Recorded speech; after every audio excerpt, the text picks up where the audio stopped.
Welcome to Shadows at Dusk. Dusk is not the end. It's the doorway between two worlds. A place where stories slip through, quiet, cold, and true. You've entered that space now, and what follows is meant for you. Stay in the shadow.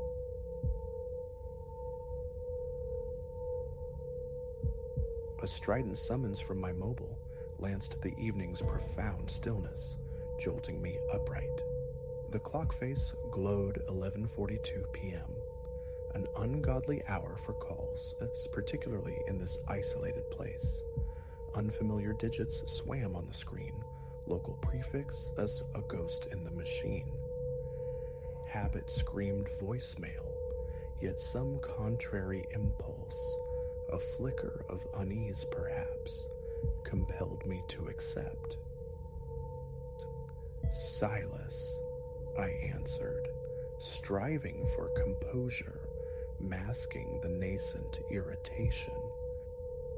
Silence breathed back, thick and expectant, before a rasping whisper scraped across the line, intimate as a secret shared against my ear. "You're in my sight." Ice threaded through my veins, sharp and sudden. "Identify yourself," I snapped, the demand rougher than intended, my pulse hammering a frantic tattoo against my ribs. A chuckle echoed, utterly devoid of mirth, like stones tumbling in a dry well. "Your window, Silas. Glance outside. Offer a wave." My marrow chilled. The name, my location, how? This borrowed house, a lonely sentinel perched on the town's frayed edge, while its owner roamed distant lands, offered solitude bordering on oblivion. A quarter-mile of dark fields and whispering trees yawned between me and the nearest soul. Reason warred with a dreadful curiosity, but my feet, seemingly disconnected from my will, carried me windowward nonetheless. Drawn drapes yielded only a sliver of moon-drenched lawn, silvered and still. Fingers shaking, I nudged the heavy fabric aside a fraction. Emptiness greeted me, stark and silent beneath the lunar glow. "There's nothing out there," I reported into the receiver, relief warring with a persistent, gnawing unease. "Peer deeper," the voice urged, insistent, relentless. "My gaze holds you, Silas, always." The curtain swung shut, a flimsy shield against the unseen. My thoughts skittered, a grotesque jest, surely, yet the knowledge, the chilling intimacy. "Look," I began, injecting a false, brittle steel into my tone. "Your identity, your motives, they mean nothing. This charade ends now. Call again, and the authorities will hear of it." That dry, unsettling laughter returned, crawling under my skin like something venomous. "By all means, Silas, summon them. Their search will be fruitless, their eyes blind to what matters. I remain, observing, perpetually." The connection severed abruptly, leaving only a sterile, indifferent hum against my ear. Rooted to the spot, the dead phone still pressed close, I listened to the abyss. My hands trembled as I eventually lowered the device, my mind a frantic carousel of dread and disbelief. An hour bled away in a meticulous, paranoid ritual. Locks tested and retested, bolts thrown with unnecessary force, windows scrutinized until my eyes ached. The night outside remained inscrutable, offering no sign, no disturbed earth near the foundations, No unnaturally snapped twig in the skeletal trees. Nothing. Fear finally succumbed to sheer, bone-deep weariness. Sleep claimed me, but it was a shallow, fitful thing, fraught with shadows and whispers. Respite proved cruelly fleeting. The following night, punctual as doom itself, 11:42 p.m. The screen flared with the identical, haunting number. This time, silence was my only answer. It rang out, insistent, then ceased. A moment later, a notification blinked, one new voicemail. Hesitantly, thumb quivering over the icon, I accessed it. "Avoidance is futile, Silas," rasped the familiar, grating voice. "I persist. I observe. May your dreams be pleasant." I purged the message and blocked the caller, heart thudding a frantic, uneven rhythm against my ribs. Useless gestures. I knew even then.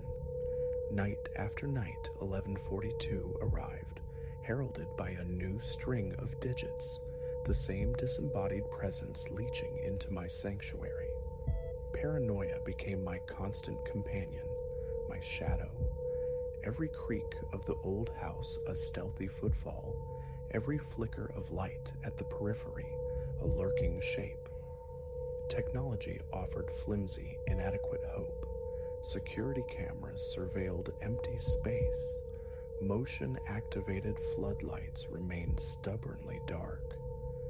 The thought of acquiring a dog felt laughably insufficient, a child's defense against the encroaching dark. 7 nights eroded my resolve to brittle fragments. I contacted the constabulary. Their sympathy was palpable, polite, but their power felt non-existent against this intangible siege. No tangible threat, no broken windows, no actionable evidence. Change my number, perhaps? Seek refuge elsewhere with friends? But a stubborn, illogical root held me fast.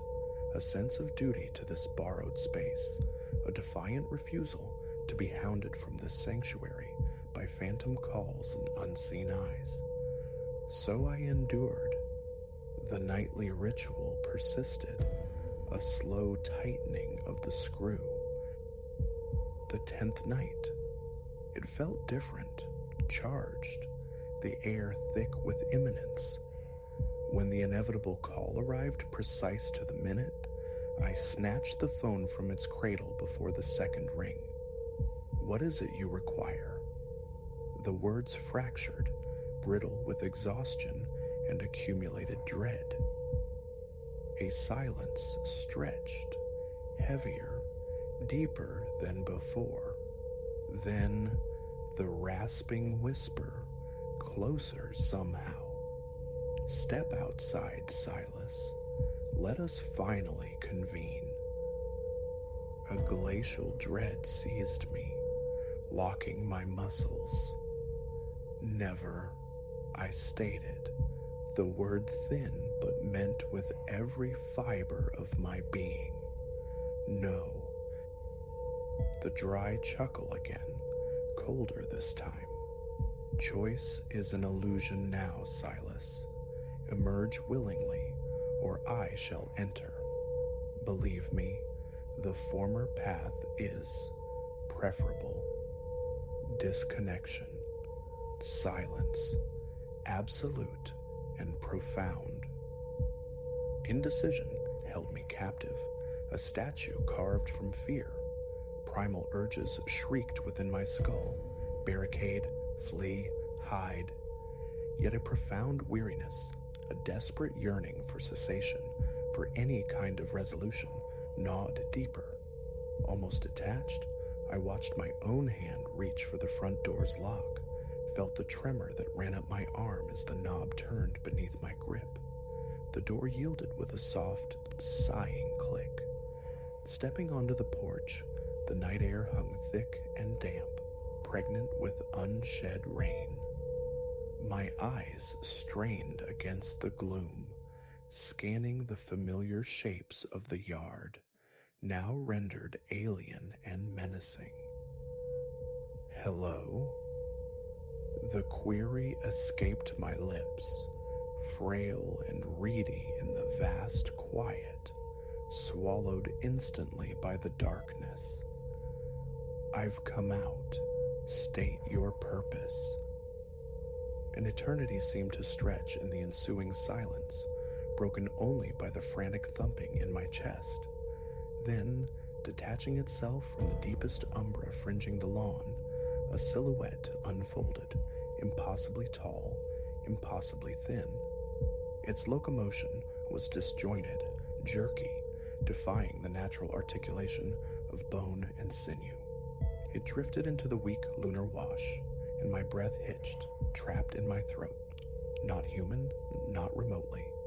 Limbs like stretched tallow, impossibly long, its skull somehow malformed, its skin a pallid, unhealthy gray that seemed to drink the moonlight rather than reflect it, and the face, smooth, unbroken, a terrifying, featureless void where eyes and mouth and nose should reside. A scream built within me, a physical pressure, but it found no egress. My limbs were stone, my will paralyzed. The entity glided closer, its gait acquiring a chilling, unnatural fluidity as it approached, halting just below the porch steps. It canted its blank head, an unnervingly inquisitive gesture. Impossibly, horrifyingly, a fissure split the smooth expanse of its face, peeling open into a dark, ragged semblance of a mouth, raw and unreal.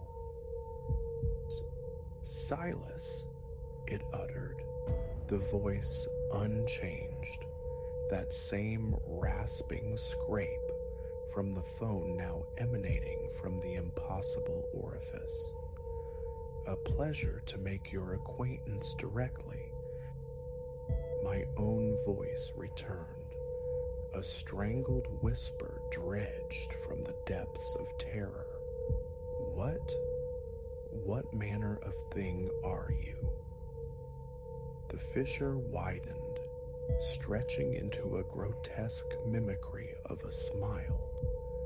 "I am manifold, Silas, observer, custodian, and arbiter of equilibrium." Equilibrium? The words tumbled out, fear yielding fractionally to a desperate, morbid need for understanding. Why hound me like this? Why torment me? The blank head tilted again, considering. Hounding? Tormenting? No, Silas. Cultivating. You possess a rare aperture, a sensitivity to the unseen frequencies, the unheard whispers that thread through your reality. It marked you, made you receptive. My thoughts fractured, reeling from the implications. Marked me? For what purpose? Assimilation, it stated, the word starkly simple, devastatingly final. To join us, to become an observer, like myself, to witness reality unveiled, stripped of comforting illusions. I recoiled instinctively, shaking my head violently, taking a stumbling step back on the porch boards. No, I refuse this. I want none of it. Leave me be. The mouth contorted, a disturbing parody of displeasure. Regrettably, Silas, that path is now closed. Awareness once gained cannot be relinquished. You perceive me, therefore, you are irrevocably changed. It ascended the steps in a single fluid motion, elongated gray arms extending towards me like the branches of some nightmare tree. Reflex failed me. I was frozen as cold, dry fingers brushed against my temples. A shock, not electric but psychic, detonated within the core of my being. Reality fractured and reformed in an instant. Hues bled into impossible, vibrating saturation. Shadows deepened into living voids, teeming with unseen movement. Sounds rushed in, a tidal wave of sensory data, the sigh of wind through grass continents away, the frantic, tiny pulse of unseen forest creatures, the grinding of tectonic plates deep beneath the earth. Vision expanded, peeling back the mundane skin of the world to reveal the intricate, terrifying, luminous lattice of existence beneath. It was sublime. It was agony. It was utterly unbearable. A raw scream tore from my lungs, echoing not just in the night air, but into dimensions previously unimagined, unknown. The entity, the observer, steadied me, its touch an unexpected grounding anchor in the sensory maelstrom. Patience, Silas. The rasping voice gentled, improbably, impossibly calming. The initial surge is overwhelming. Equilibrium will come. You will learn to navigate. Gradually, agonizingly, the psychic tide receded, leaving behind a shore of utterly altered perception. I regarded the observer anew, no longer seeing a mere monster, but a complex confluence of ancient thought and strange, potent energy. The terror remained, but it was now mingled with a profound, disorienting awe. What awaits me now? My own voice sounded alien, resonant with newfound frequencies I hadn't known it possessed. The observer's form seemed to pulse, a subtle vibration that I understood somehow as affirmation, perhaps even satisfaction.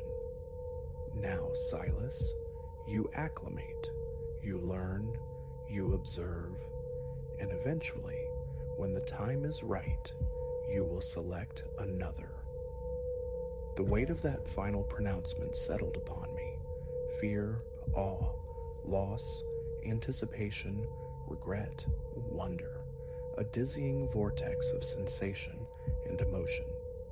Yet beneath it all, surfacing like a deep-sea current, was a nascent, undeniable sense of belonging, of destiny recognized, however terrifying.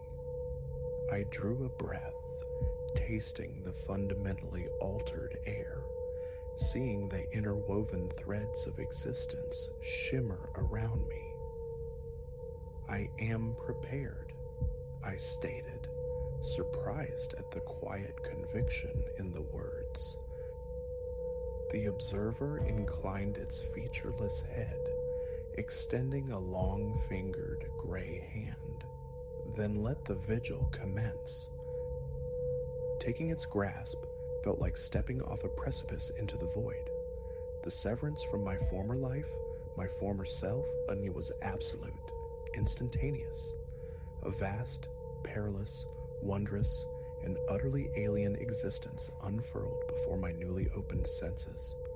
And somewhere, perhaps near, perhaps impossibly far across the unseen web of the world, a telephone shrilled its insistent summons, awaiting an answer from a soul newly attuned, newly awakened.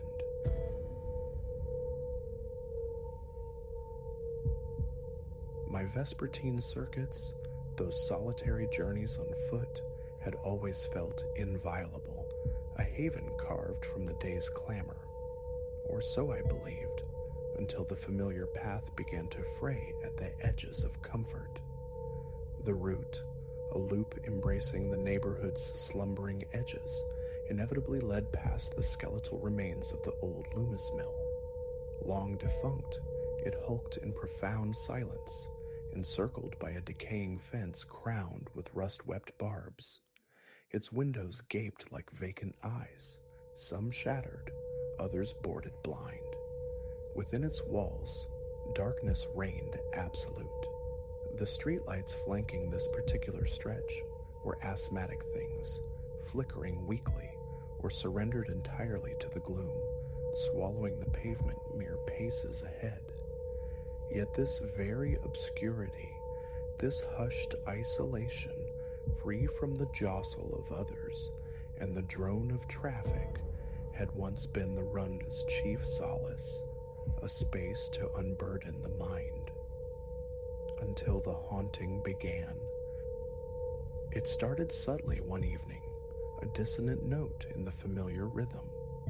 The air felt charged, prickling with an awareness that I was no longer solitary. My own breath, a steady metronome, my footfalls striking the asphalt, these were the customary sounds. But beneath them, almost subliminal, whispered the phantom cadence of other steps, trailing mine.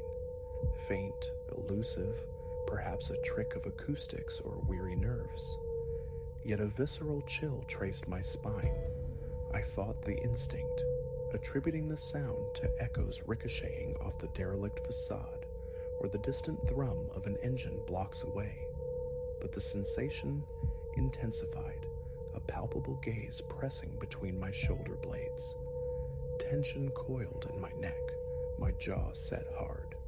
A leaden weight settled low in my gut. Abruptly, I halted, pivoting sharply. The street lay deserted under the sputtering lamps. Nothing stirred. The chain-link perimeter of the mill stood sentinel, unchanged, its rusted filigree stark against the shadows. No movement flickered in the deep pockets of darkness. My heart hammered a frantic beat against my ribs. My breath hitched. After a long moment suspended in that charged silence, a self-conscious chuckle escaped me. Absurd. I shook my head, dismissing the phantom, and pushed onward. The rest of the run passed without incident, the unease dissolving into foolishness by the time I reached my door. 2 nights hence, the same path beckoned.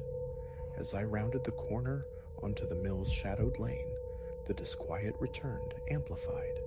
My pulse leapt, a startled bird in my chest. The cracked pavement beneath my feet, strewn with the usual urban detritus, seemed to amplify my own steps. Yet again I sensed, no, heard, that spectral accompaniment. It shadowed my pace, fading to nothing the instant I slackened my stride. Several times I spun around, heart stuttering. Each time the vista was empty, steeped in an unnerving stillness. A knot formed in my throat. Despite the mild night air, an icy finger traced my nape. Perspiration slicked my palms. I scrubbed them against my shorts, accelerating, desperate now to put that oppressive stretch of road behind me. The following day, the mill's gaunt silhouette haunted my waking thoughts, superimposing itself over spreadsheets and conversations. Was I merely weaving anxieties from thin air, or did some genuine anomaly lurk there? That evening, propelled by a stubborn refusal to yield to fear, I took the familiar route once more. Yet the moment my foot struck the pavement of that blighted block, the oppressive awareness descended again.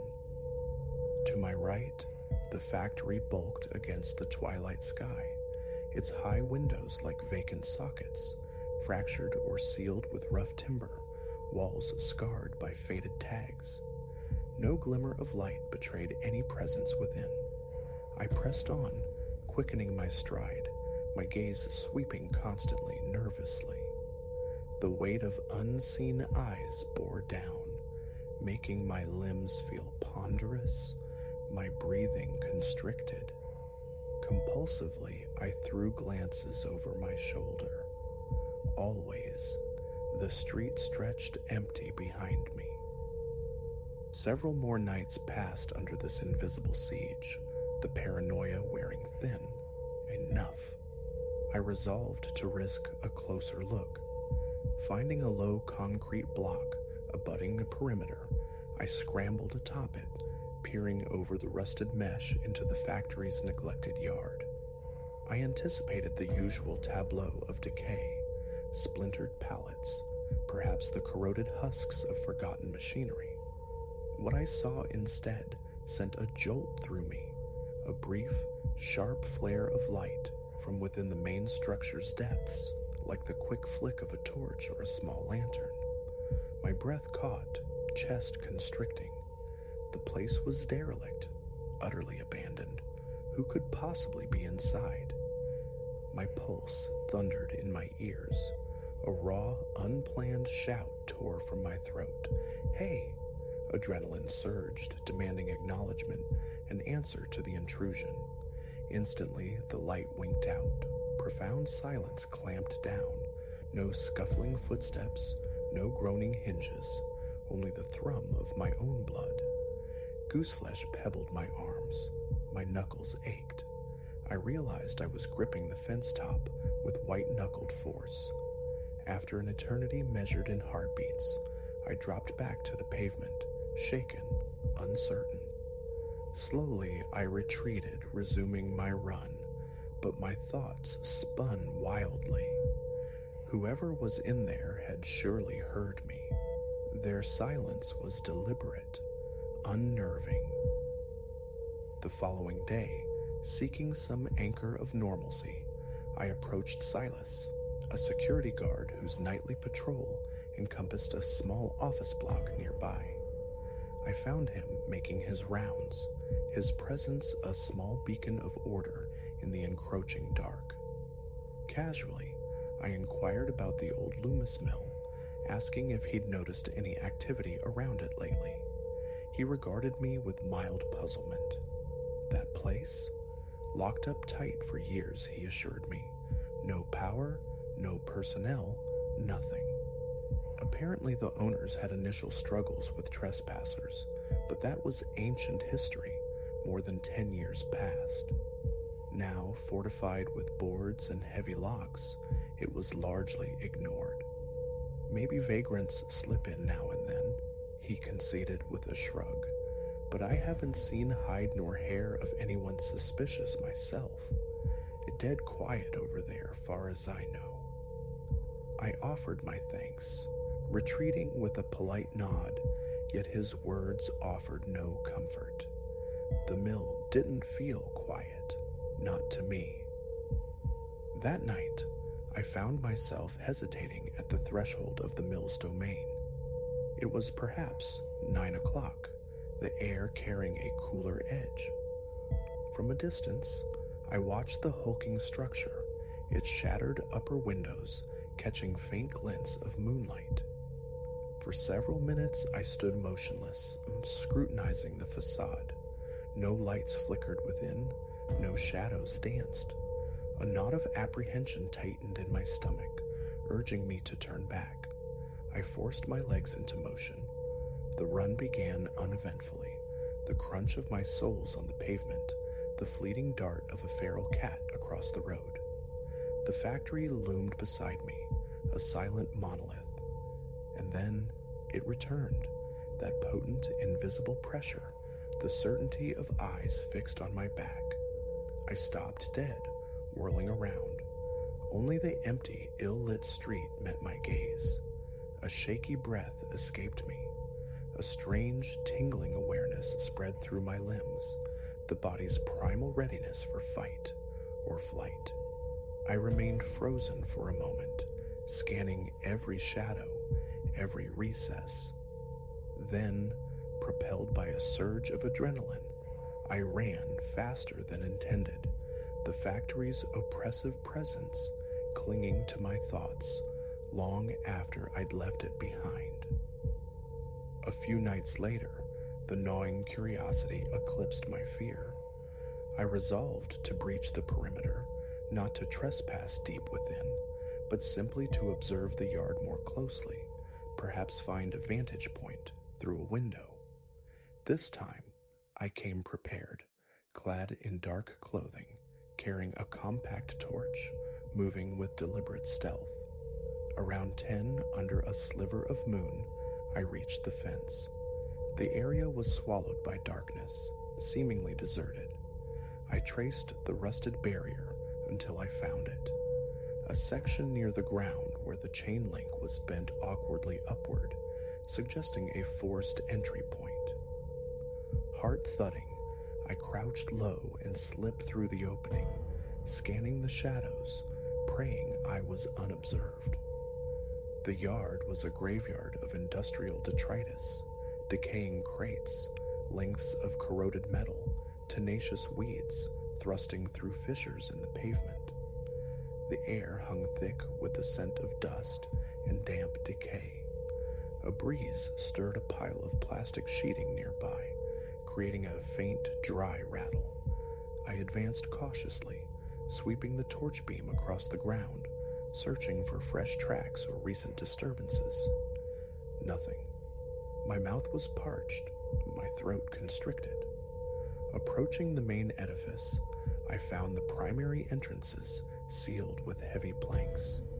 A smaller side door, near what might have been a loading bay, was secured with a formidable chain and padlock, impenetrable.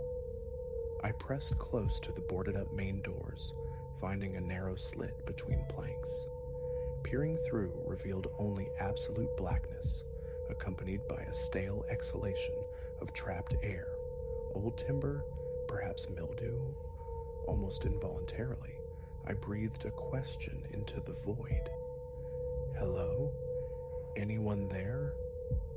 My whisper seemed unnaturally loud, swallowed by the immense, silent space.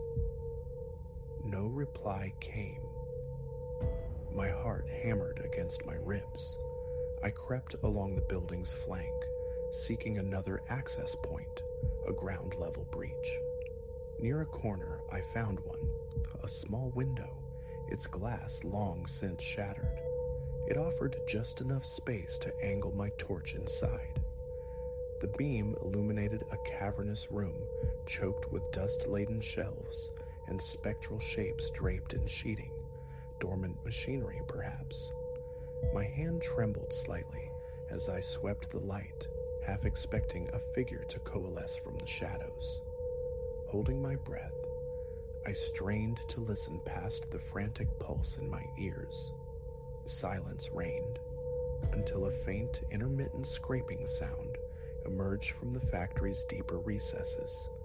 Soft, furtive, like something heavy being laboriously dragged across a floor. Its source remained elusive, but the sound itself sent a jolt of pure ice through my veins. The fine hairs on my arms lifted, a clammy chill broke out on my brow. I was paralyzed, torch beam fixed, probing the darkness through the broken pane. It revealed only static dust motes dancing in the light, the same shrouded forms, the same deep shadows. A wave of primal fear washed over me, the chilling certainty of being observed by unseen eyes lurking just beyond the light's reach. Should I call the authorities? On what grounds? A vague noise. My own illegal presence complicated everything. My pulse surged, a frantic drum against the silence. With immense effort, I pulled back from the window. I scanned the yard one last time. Stillness, no lights, no further sounds. Yet the air vibrated with occupancy, a sense of waiting. It was time to go.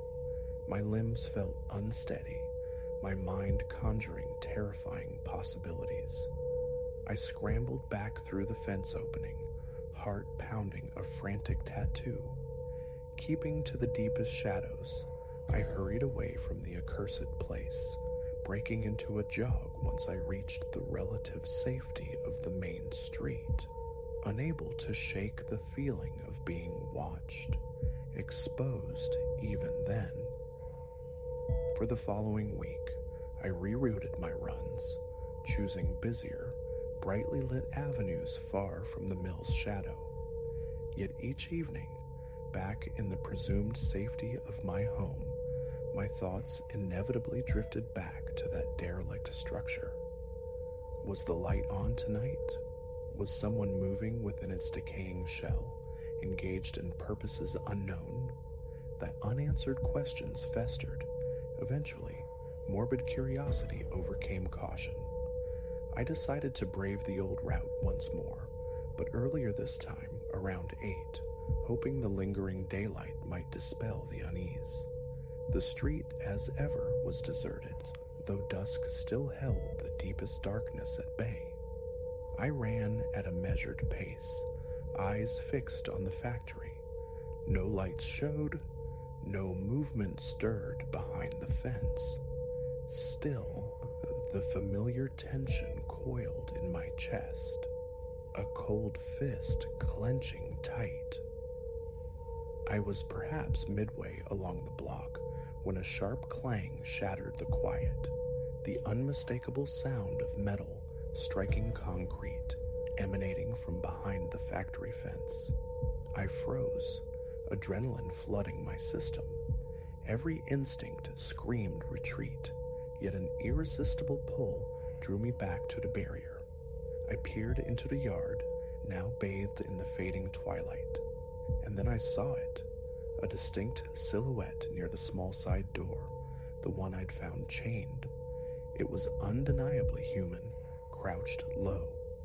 My heart leapt into my throat. I opened my mouth to call out, but before any sound emerged, the figure straightened and slipped through that very door, disappearing inside. The heavy chain must have been a facade, or perhaps unlocked from within.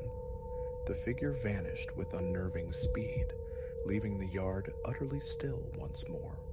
My gut churned. Raw instinct shrieked at me to flee, yet I remained fixed, grappling with the image. It was no trick of light, no animal. It was a person. A cold sweat trickled down my spine.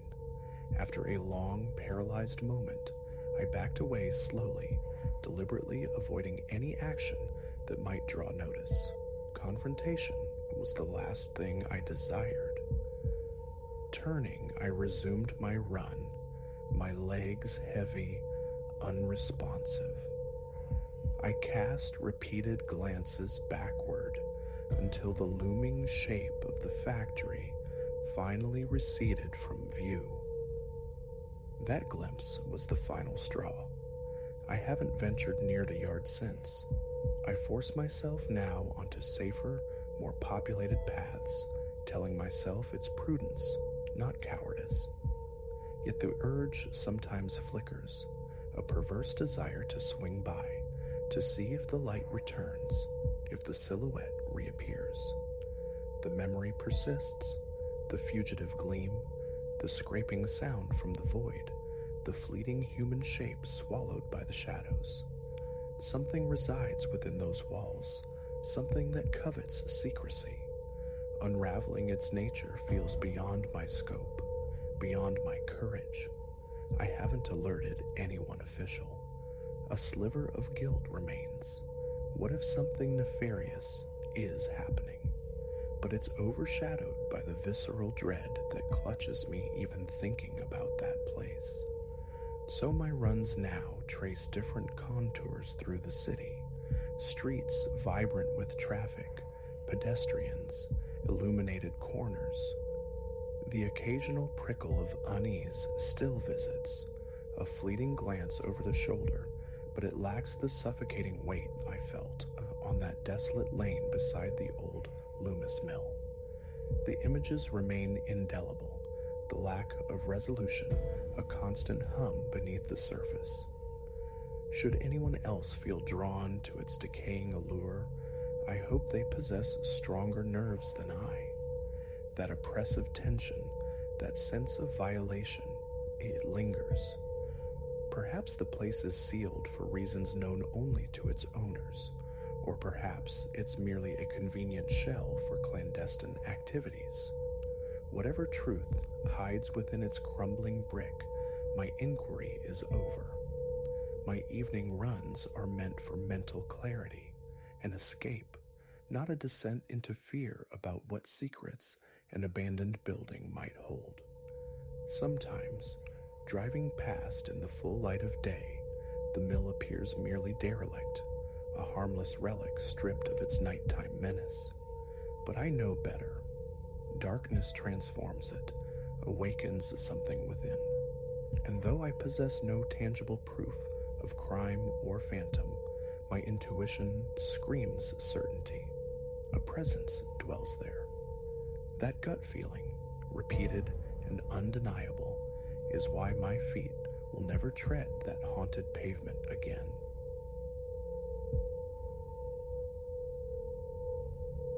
A groan from the barn, deep-throated and familiar as bone ache, shivered across the black stillness. Yet tonight, its usual lament carried a discordant note, a tremor that vibrated against the 73 years etched into my soul. Silas Thorne, that's me. 4 generations of thorns had bled and sweat into this soil, coaxing life from it through parched summers and sodden springs. I thought I'd weathered every storm this land could conjure, but the breath caught in the throat of that October night foretold something different, something utterly unforeseen. Daylight hours had unspooled predictably, tending the rows, the lowing cattle, the quiet companionship of my hound, Rusty, before settling into the shallow sleep of the old. Then midnight tolled, not from a clock, but from the heart of the darkness outside. A disturbance, a sequence of jarring sounds ripped through the quiet fabric of the farm. Dismiss it? An old man's fancy. Windy nights breed phantoms in seasoned timbers. Yes, but this possessed a cadence, a metallic insistence, emanating unmistakably from the cavernous belly of the barn. My frame, brittle with age, complained as I swung my legs over the bedside. Rusty's grizzled head lifted, ears taut, twin radars locking onto the disturbance. Well now, old fellow, I rasped, fumbling for spectacles on the nightstand. What mischief brews out there? A soft thudding of his tail against the worn floorboards, his ascent. At least this vigil wouldn't be a solitary one. Boots pulled on, the heft of the maglite a cold comfort in my grip, though a flimsy shield against what precisely? Downstairs, each tread on the complaining floorboards seemed amplified. Outside, the barn's dissonant symphony intensified, metal scraping metal, a percussive thud that jolted my pulse. My hand rested on the back door latch, a threshold between familiar warmth and encroaching uncertainty. Retreat beckoned, seductive as sleep itself. But the land held me fast. This earth, these buildings, they were my charge. Stepping out, the night air wrapped cool and damp around me. A thick blanket of cloud smothered the moon, plunging the farmstead into an inkwell void.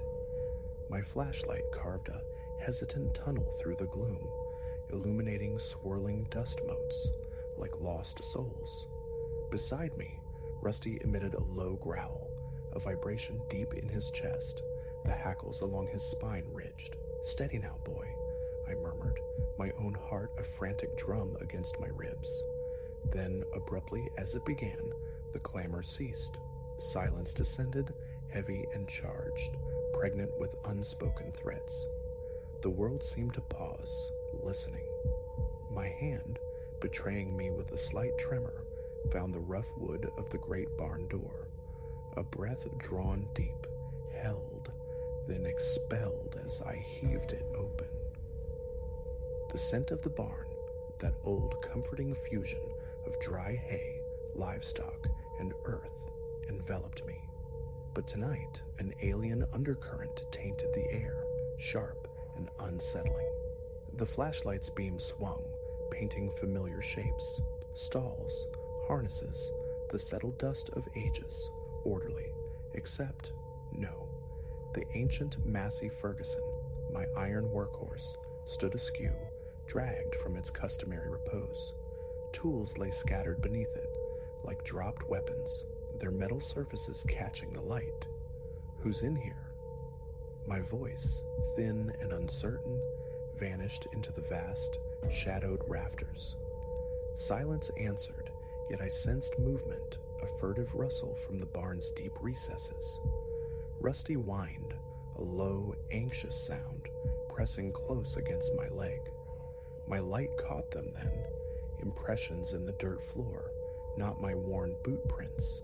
These were larger, deeper, the tread sharp and unfamiliar, leading toward the towering stacks of winter hay. A trespasser, here, now. Prudence screamed retreat, urged me back toward the house, toward the telephone and the sheriff. But a stubborn filament of pride, perhaps sheer obstinacy, pulled me onward. Following the tracks, pulse hammering a frantic rhythm against my ears, Rusty a warm, trembling presence at my side. Near the hayloft's shadow, I froze. A sound, soft but distinct, the measured intake and exhalation of breath.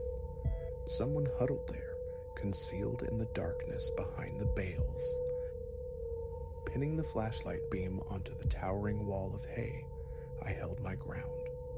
"I know you're back there," I called, striving for a firmness my racing heart denied. "Show yourself. No need for hiding." A pause stretched taut, then movement. Slowly, hesitantly, a figure detached itself from the shadows. The light caught a face, young, achingly so, smudged with grime beneath a tangle of dark hair.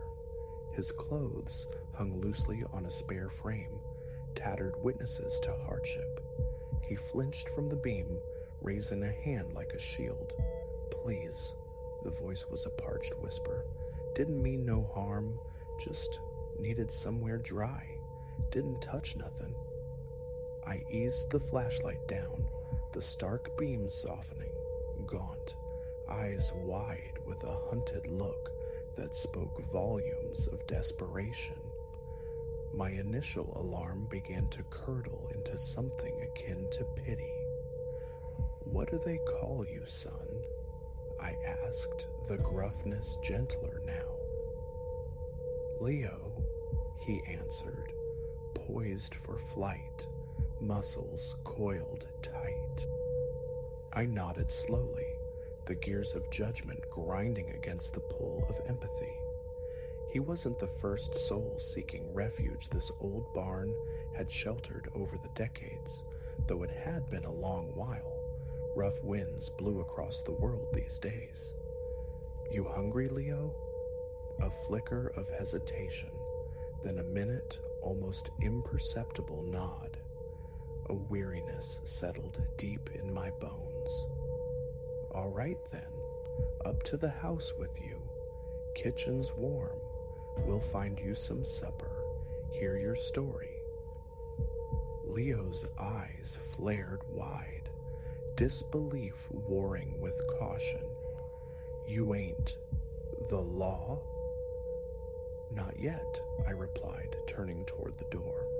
"Give me cause, and that changes. Now come on. Night's too cold for lengthy debates out here." We walked back toward the faint yellow glow of the farmhouse windows, Rusty padding ahead, a silent escort. As Leo stepped onto the porch, into the spill of light from the kitchen, my gaze snagged on his wrist. A flash of ink beneath a frayed cuff, a jagged symbol, stark and disturbingly familiar. News reports, recent break-ins. The image clicked into place. Our eyes locked. In that instant, he knew I'd seen it, knew I recognized it. The air thickened, suddenly electric with unspoken questions and potential consequences. A crossroads, sharp and immediate. This boy, Leo, carried trouble like a second skin, tangled in threads I recognized as dangerous. Yet beneath the grime and fear, he was scarcely more than a child adrift. Food first, I heard myself say, the decision settling even as uncertainty lingered. I held the door open. Then you and I are going to talk, a long talk, about choices? Leo paused on the threshold, a complex mixture of relief and apprehension flickering across his features before ducking inside. The night, I knew, had only just begun its unfolding. Difficult words lay ahead, perhaps a call that couldn't be avoided. But for this moment, there was the promise of a hot meal, the sanctuary of four walls, and the fragile possibility of steering a wayward spirit. Outside, a gust of wind rattled the barn door again, its familiar groan now less a harbinger of fear, more a resonant chord echoing generations of struggle, resilience, and the quiet hope of renewal. I shut the farmhouse door, sealing out the darkness, embracing the warmth within. Tomorrow would dawn with its own demands, but tonight offered sustenance, shelter, and the space for comprehension. Sometimes, that fragile space is everything. Watching Leo devour scrambled eggs and thick-cut toast with a desperate intensity, a thought surfaced, clear and sharp. Perhaps the true trespasser tonight hadn't been the boy in the barn, but the fear that had gripped my own heart, fear of the unknown, fear of disruption, fear of the world beyond my fences. By choosing welcome over suspicion, by extending a hand instead of raising an alarm, had I not only offered this lost boy a lifeline, but also challenged the calcifying borders of my own world.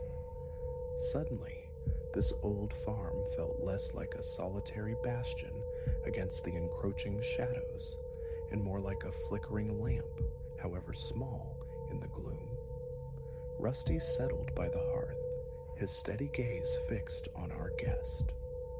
This unexpected encounter, born of discordant sounds and midnight dread, had unearthed something vital within me, a realization that the landscape of learning and living never truly ends, not even at 73.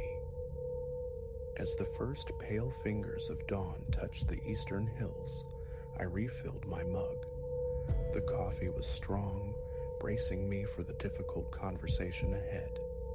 Yet beneath the apprehension, a novel sensation stirred, a sense of alertness, of purpose, sharper than any I'd felt in years. A night that began with a barn's groan and nameless dread was culminating in the quiet, profound potential to alter a course. And what greater undertaking exists really than that?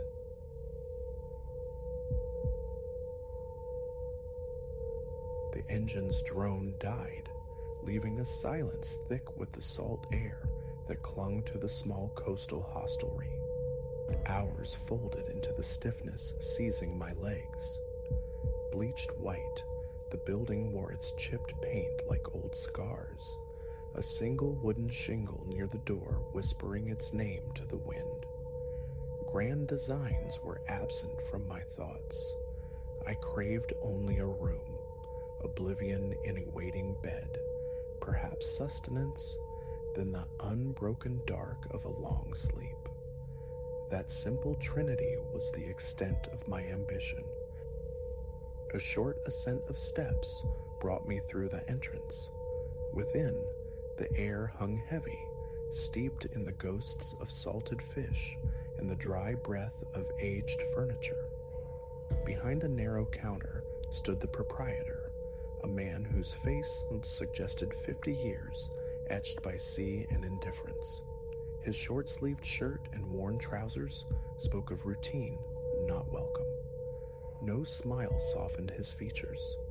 He inquired after my name, the duration of my intended stay. Just one night, I offered, perhaps a second, contingent on the morning's disposition. A key changed hands. A gesture indicated a constricted staircase. Questions felt superfluous. The urge to simply subside, to rest, overrode curiosity. My bag, a familiar weight, accompanied me upwards. The corridor lay hushed, bathed in the meager illumination shed by a solitary cheap fixture overhead.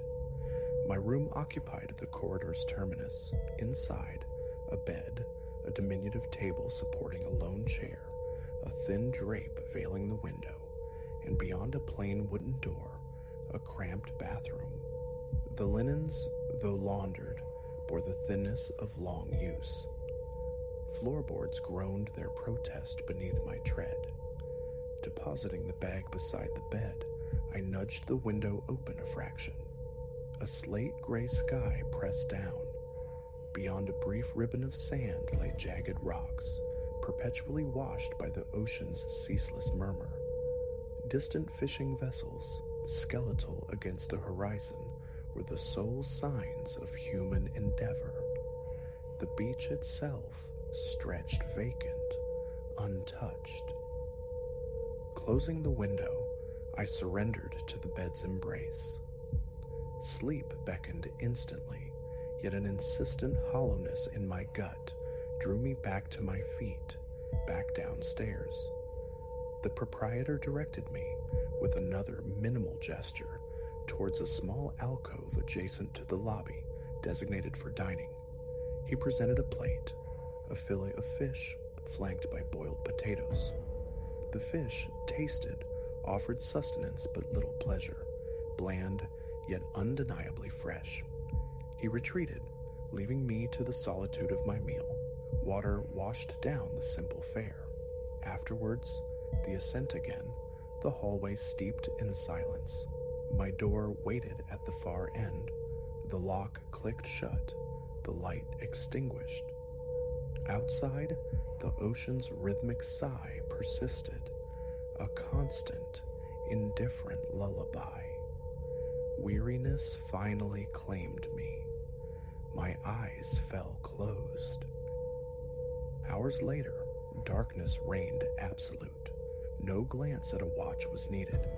The profound stillness spoke of the night's deepest hours. An unbidden awakening. Something subtle had fractured my sleep. Motionless, I strained my ears. The wind whispered faintly around the eaves. The waves maintained their steady cadence, and then another sound insinuated itself, a faint, sodden shuffling from the corridor. Not loud, but distinct, the sound of bare feet on the boards, wet feet, a quiet, slapping progression, slow, deliberate, drawing nearer. I held my breath. The steps faltered, paused fractionally near my door, then ceased altogether. Ignore it, I commanded myself. Relax. Then the door shuddered, not violently, just a tremor passing through the wood. The lock held firm, yet I felt the vibration resonate. My heart hammered against my ribs. Bolting upright, I fixed my gaze on the door, anticipating. What? Seconds stretched into silence. Then receding, the quiet, wet footfalls moved away down the hall, fading into nothingness.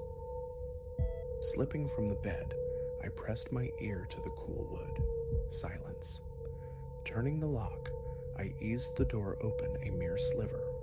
The corridor stretched empty, the dim bulb casting long shadows. The floor appeared utterly dry. No impressions marred the wood. I drew in the air. It smelled only of dust and age. A shrug, more performative than felt, and I secured the lock once more. Unease lingered, a cold knot in my stomach, but exhaustion eventually dragged me back towards sleep, a slow, reluctant surrender. Morning arrived with weak sunlight filtering around the curtain's edge. Tiredness clung to me. A crick had settled in my neck. Eyes rubbed raw, I dressed and descended. The proprietor was already present, methodically wiping the counter. I mentioned the nocturnal disturbance, the sounds in the corridor. He offered a mere shrug, suggested another guest, perhaps. Were there others? Yes, he conceded, one or two. Yet the inn retained its air of profound emptiness. I let the matter drop. The morning found me traversing the beach, past a scattering of weathered houses clinging to the shore. A small harbor sheltered a few idle fishing boats. The locals I encountered offered no greeting, their faces closed, incurious towards a stranger. Pausing near a cluster of dark rocks, I gazed out at the placid expanse of the ocean. Nothing seemed amiss. Hunger eventually turned me back towards the inn. Lunch was a solitary affair in my room, bread and cheese procured earlier. Conversation with the proprietor held no appeal. A magazine offered distraction, but the pages blurred. The afternoon bled away slowly. Departure beckoned, yet the memory of the long drive, the deep need for one more night of genuine rest, anchored me there. I would stay. Dinner was another sparse meal in the small dining area, utterly deserted save for myself. Fish again, accompanied this time by bread that seemed unnaturally hard. I ate with expedient haste and retreated to my room. The door locked, the window latch checked. The ocean's voice filled the background. Seated on the chair, I looked out towards the darkening sea. It was then I saw it. Upon the rocks, a solitary figure stood motionless, humanoid in shape, stark against the twilight.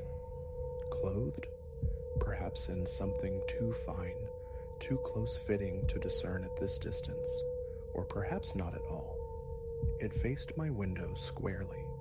The features remained indistinct, but where eyes should have been, something caught the fading light, glinting like wet pebbles.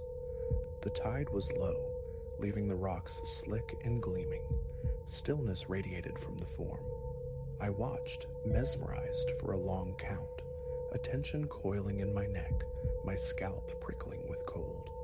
Averting my gaze momentarily, scanning the empty surroundings, I looked back. The figure remained, inert, unmoving. What action could I take? Too distant for identification, too strange for dismissal. Drawing the curtain closed felt like a paltry defense.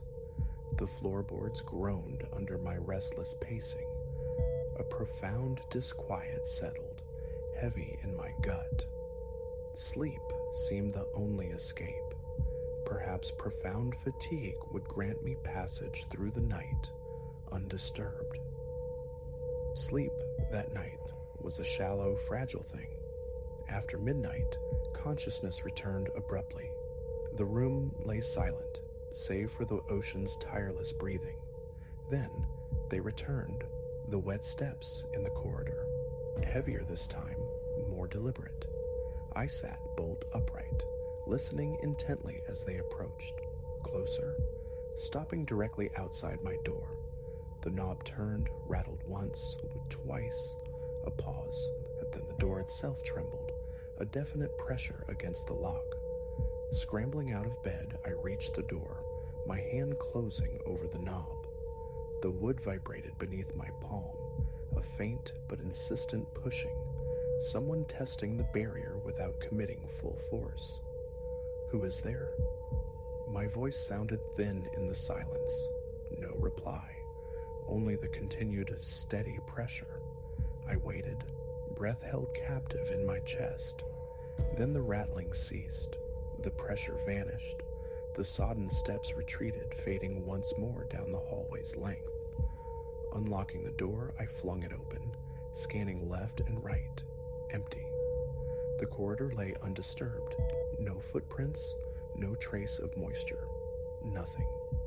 I slammed the door shut, bolted it, and leaned back against the wood, breath coming in ragged gasps. My heart thudded violently. A film of sweat beaded on my forehead. Switching on the bedside lamp, I sank into the chair, eyes fixed on the door, waiting. Vigil stretched into hours. Sleep remained elusive, though exhaustion must have claimed me near dawn, for I woke to the weak gray light filtering through the curtain again. Enough. The decision was instantaneous. Departure this morning. Dressing swiftly, packing my bag, I descended the stairs. The proprietor occupied his usual post in the lobby. "Check out," I stated. He posed no inquiries, merely accepted the payment. Had anyone else, I ventured, reported unusual nocturnal noises? A shrug. Indifference. Did he know if someone had attempted to enter my room? He claimed ignorance, his own eyes shadowed with weariness. Outside, bag stowed in the trunk, I turned for a final look towards the beach and saw him again, standing upon the rocks, gaze fixed in my direction. The early sun rendered him clearer now. Skin possessed a damp, grayish integument. Those eyes captured the light like minuscule wet stones. Facial features remained blurred, indistinct. The body, lean, utterly devoid of hair or clothing, just that smooth, dark-toned skin, motionless. My hands fumbled, trembling slightly, searching pockets for the keys. Inside the car, the engine caught, shattering the quiet. A compulsion held me for a beat, staring through the windshield at the deserted street, the shuttered-looking houses. I risked a final glance towards the rocks. The figure was gone. The tide had crept higher, waves washing over the jagged formations, leaving only water and the dark crown of the largest boulder visible. I steered the car away from the town, onto a narrow road whose surface had seen better days. My arms were rigid on the wheel, eyes gritty and dry. Images flickered, the wet footfalls, the door's unnerving tremor, the static figure on the rocks. A profound sense of wrongness permeated the memories. Focus on the road, I told myself. The car jolted over potholes. The engine sounded reassuringly normal. I tried to expel the thoughts, to push them back into the realm of nightmare. Miles later, a small gas station materialized, a single pump, an old man presiding over the counter within, a restroom redolent of rust. Water, purchased and drunk, did little to soothe the inner turmoil. Should I ask the old man? Inquire about strange coastal apparitions? His vacant stare as I entered dissuaded me. Not worth it. Payment made, I retreated. Back in the car, the journey resumed. The coastline scrolled past on my right, the ocean appearing intermittently, vast and indifferent. No boats disturbed its surface now. No uncanny sounds intruded, only the engine's hum and the tire's rhythm on the asphalt. A measure of calm began to seep back in. My pulse slowed. My shoulders eased fractionally. What had I truly witnessed? Attempting rationalization felt futile. A nocturnal wanderer, perhaps barefoot or waterlogged? A local eccentric observing strangers from the rocks? Wind rattling an old doorframe? Yet the tactile memory persisted. The vibration of wood under my hand, the distinct push, the glinting eyes across the water, the absolute absence of footprints, of moisture, the silence punctuated by those specific, unsettling sounds. the chill that had nothing to do with the sea air. Ultimately, explanation seemed less important than escape.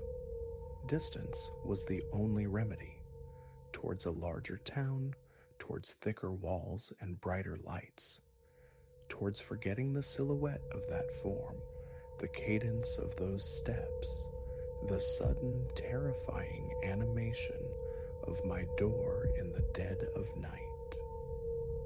The road curved inland, winding through low hills, past desolate fields and skeletal barns.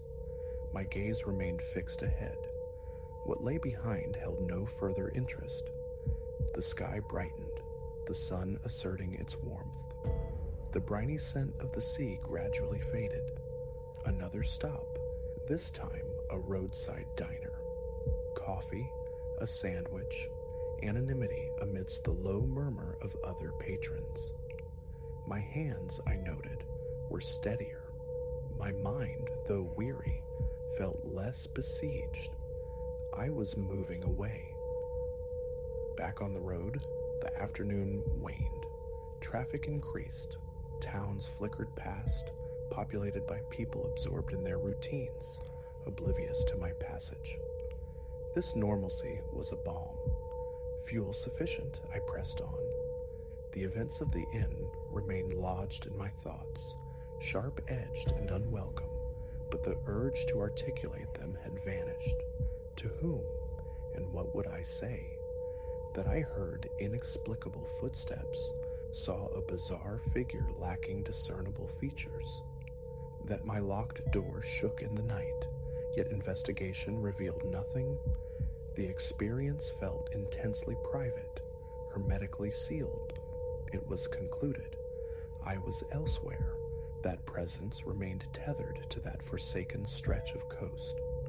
No backward glance was necessary or desired, only the forward momentum towards a place of rest, free from that specific gnawing tension, towards safety, towards closing my eyes and hearing only the mundane symphony of the world. Darkness fell again. A motel appeared near a highway junction, plain, unremarkable, infinitely preferable to the inn. The clerk processed my request with practiced disinterest. Parked, bag retrieved, I entered the room.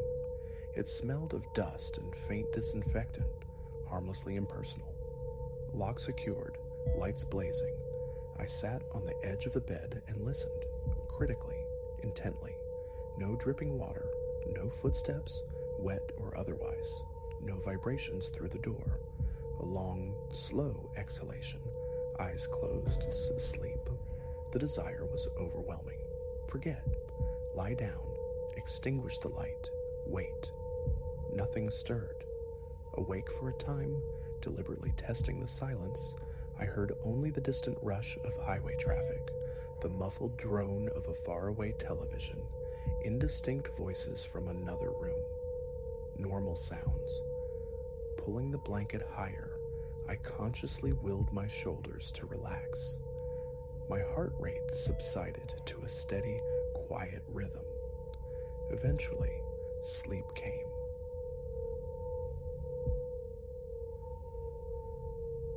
The day bled into bruised twilight by the time Elias wrestled his weary car up the final rutted ascent. Exhaustion clung to him, a residue of the long drive and the mountain's demanding embrace. Nestled within a ragged clearing, choked by towering pines and uneven earth, the cabin slumped, a structure worn thin by time and neglect. Its timbers sighed under a coat of peeling paint. The wooden door, protesting with a groan of loose hinges, yielded to his push. Inside, austerity reigned, a meager cot huddled in one corner, its mattress a mere suggestion. A plain table flanked by 2 chairs commanded the center. Opposite, a cold hearth yawned. Small windows, veiled in dusty, ancient curtains, offered stingy glimpses of the encroaching woods. Elias let his backpack thud near the threshold, placing his lantern on the table's scarred surface. His ambition was modest: stillness, a space to untangle the knots in his mind, perhaps coax out a flicker of inspiration. He carried only a notebook, a clutch of pencils. Quietude was the sole luxury he craved. He slid the bolt home on the door, a rasp of metal in the silence, then tested the windows. They latched, albeit loosely, rattling a complaint if pressed. From his pack emerged the Spartan necessities: tins of food, water bottles, matches, a torch and its spare batteries, a folding knife. The air hung thick with the scent of aged wood and subterranean damp. Outside, the silence was profound, broken only by the occasional sigh of wind stirring the high branches. He ate cold beans straight from the tin, the metallic tang sharp on his tongue. Seated at the table, he attempted to write, but his thoughts remained stubbornly inert, heavy as river stones. Darkness seeped in, pooling in the corners, eventually swallowing the room. He ignited the lantern, its glow a fragile shield, setting it near a window to pierce the gloom beyond. Peering out, he found his vision curtailed, the pines pressed close, the space between them an impenetrable, solid black. The restless shifting of branches rode the wind, an inconsistent rhythm. Sometimes, woven into that sound, he imagined something else, a low murmur, the ghost of a whisper. He forced his attention back to the blank page, but the rhythm eluded him. His gaze kept snapping back to the window pane. Around midnight, the whisper became undeniable, soft, brief, like words exhaled on a dying breath just outside. Elias rose, drawn to the window nearest the sound. Pressing his ear to the cool, aged glass yielded nothing distinct, no decipherable words. Heart quickening, he retrieved the torch, doused the lantern's flame, and eased the door open a crack. The beam sliced through the night, glancing off tree trunks and dew-kissed patches of grass. Wind animated the branches, conjuring a dance of fluid shadows. No one. The whispering ceased. He retreated, bolting the door once more. Hours later, it returned, closer this time. A sound too steady, too deliberate for the capricious wind. A cold fist clenched in Elias's chest. Torch in hand again, he moved to the window facing the source. Old glass, filmed with a faint interior haze. He felt sweat prickle beneath his shirt, wiped his brow, tried to muffle the sound of his own breathing. The torch beam stabbed outwards, twisted branches, humps of uneven ground, and then framed between two skeletal pines, a presence, tall, impossibly slender, with limbs that seemed unnaturally long. Its eyes caught the light, reflecting it with a strange, glassy clarity. Motionless, utterly still. The face remained indistinct, a shadowed oval crowned by those luminous eyes, humanoid, yet fundamentally wrong. Elias's throat constricted. He held the light steady, saying nothing. After a long, stretched moment, the figure retracted, melting back into the seamless dark. Gone. The remainder of the night found Elias slumped against the wall, torch clutched in one hand, the folding knife in the other. Sleep was an impossibility. He strained his ears for any recurrence, but only the vast, uncaring silence answered. Dawn arrived reluctantly, a pale dilution of the blackness filtering through the grimy windows. He rose stiffly, ventured outside. Circling the cabin, torch still necessary in the dim light, he discovered them. Handprints, rendered in mud, upon the window panes. They weren't random smears. An unsettling geometry governed their placement, rows and circles coalescing into symbols that resonated with no known language. He touched one. The mud was dry, cracked. How could this have happened unheard? Someone, something had been here, marking the glass while he huddled within. He scanned the clearing. No footprints marred the damp earth. No snapped twigs betrayed a passage. Only the prints. He tried wiping them, but they clung stubbornly.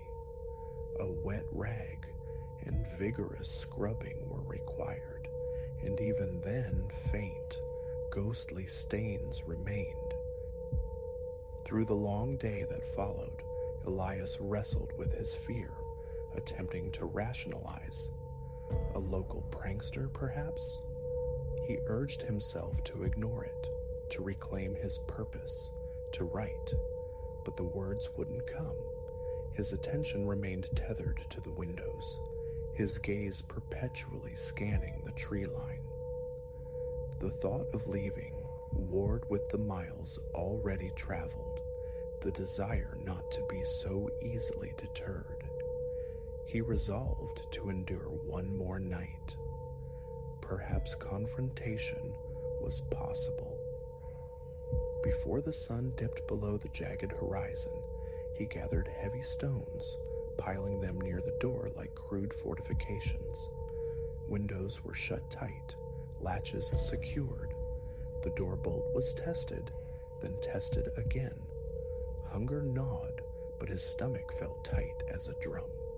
He forced down some water, pacing the confines of the small room. As true darkness descended, he lit the lantern, placing it low on the floor near the hearth, a dim, inconspicuous glow. Then, near a window, torch dark beside him, he settled in to wait. His own breathing filled the silence. Time stretched, viscous and slow. An ache bloomed between his shoulder blades from leaning against the rough-hewn wall. Hours crawled by before the faint scratching began. Fingernails, it sounded like, dragged across wood. The noise originated from the cabin's rear wall. Elias rose, silent as smoke, and pressed his ear to the timbers. A steady, deliberate scraping, sending shivers down his spine, making him clench his teeth. He backed away, snatching up the torch. Opening the door, stepping out into the unknown dark to circle the cabin, felt like madness. He tried peering through the window, craning his neck, but the angle offered only a partial view of the back wall. After a moment's agonizing hesitation, he decided. Gripping the torch and the knife, he unbolted the door and stepped into the chill night air, his breath pluming white. Slowly, cautiously, he rounded the cabin, the torch beam painting arcs on the weathered planks.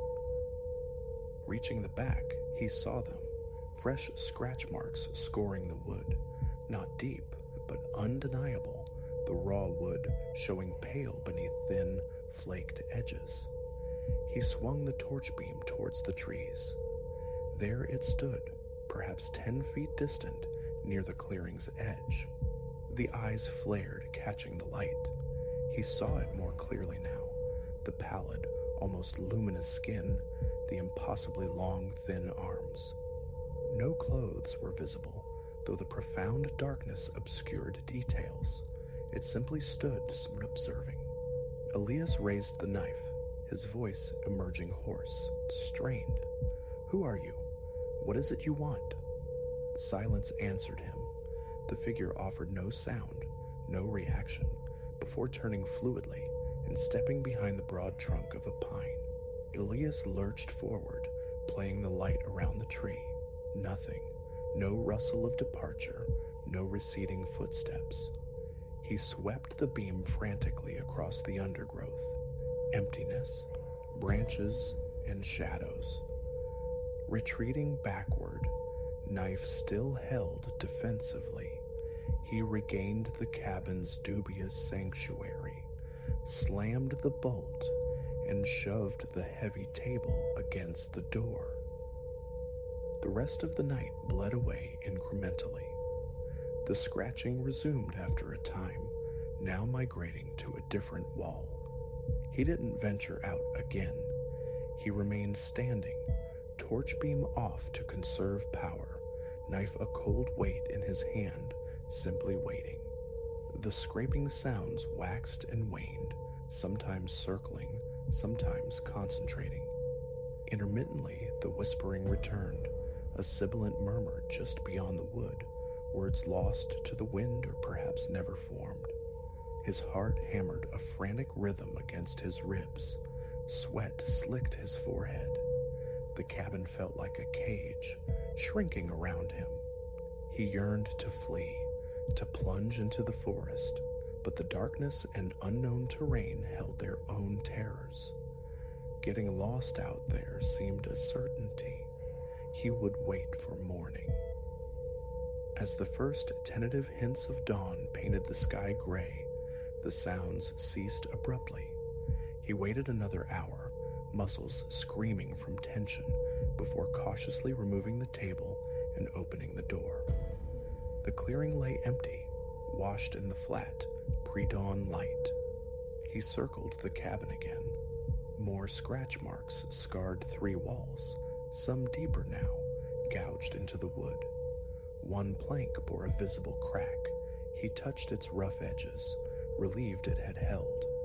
He hadn't checked the windows from inside due to the barricades he planned, but now, outside, he saw them. New mud handprints, forming another intricate pattern, larger this time, dominating nearly the entire surface of one pane. The damp, earthy smell turned his stomach. Another night here was unthinkable. He packed with trembling hands, torch, knife, the last of the food and water. As soon as the light strengthened enough to reveal the path, he fled. He walked fast, casting frequent glances over his shoulder. The figure did not reappear. The forest seemed unnervingly normal, birdsong tentatively returning, a gentle breeze rustling the leaves. Still, his heart pounded violently. He navigated by landmarks seared into his memory, a distinctive boulder, a fallen log, a swathe of ferns. Hours passed before the welcome sight of his car emerged from the trees. The engine turning over felt like a resurrection. He didn't draw a truly deep breath until he was miles down the main road, the mountain shrinking in his rearview mirror. Peace and inspiration had not been found in that isolated place. Something else entirely had awaited him. What it was, he didn't know, and a primal part of him recoiled from seeking answers. He knew only that he would never return. He would bury the memory, tell no one. He craved only to forget the insidious whispers, the glassy eyes reflecting his own terror, the mud-etched symbols on the glass. He longed for a sleep undisturbed by the phantom sound of nails on wood, for a silence that held no lurking presence just beyond the edge of sight.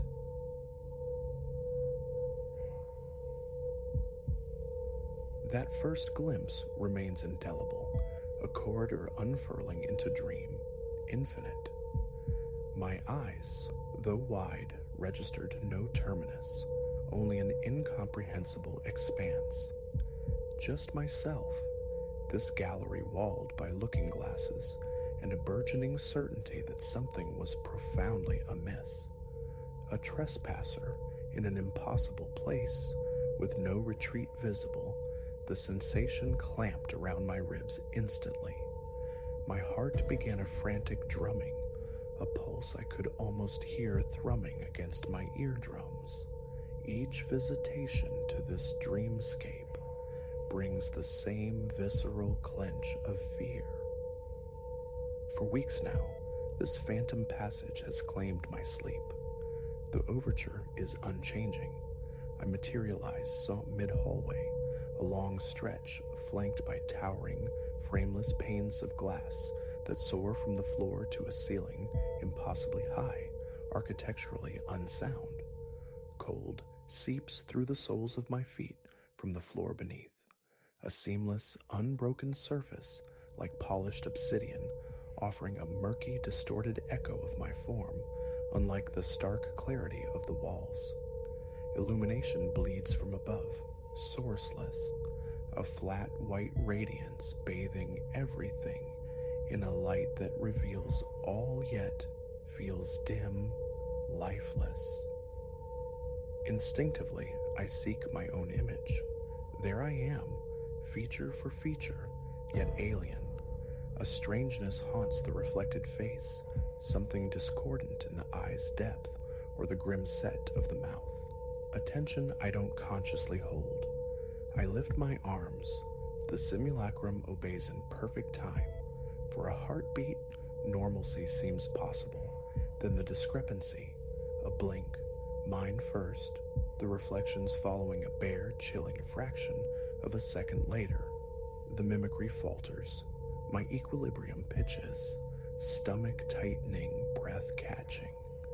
This is not how mirrors behave. Hesitantly, I advance. Each footfall cracks sharply in the unnatural acoustics of the hall. Step follows step, anticipating a turn, an end, anything, but only more corridor unspools, lined with endless reflections. Each pane captures me from a subtly different vantage. Initially, each holds but a single image. Then a flicker at the edge of sight, a second figure in one glass. Me, yet angled differently, observing. I halt, spin around. Behind me lies only the receding tunnel of mirrors, the same cold as the seamless floor. Turning back to the specific pane, the anomaly is gone. Only my solitary figure stands centered, a skipped heartbeat, a shallowness in my lungs. I rub my palms together, a useless gesture against the rising chill. I press onward, placing one foot deliberately before the other. Silence reigns, save for the cadence of my steps and the ragged whisper of my own breathing. A dryness scratches my throat. Tension knots the muscles at the base of my neck. The mirrors march into infinity. Each colossal sheet stands scant inches from its neighbor, the gaps negligible. Countless iterations of myself recede into the mirrored depths, a fractal nightmare.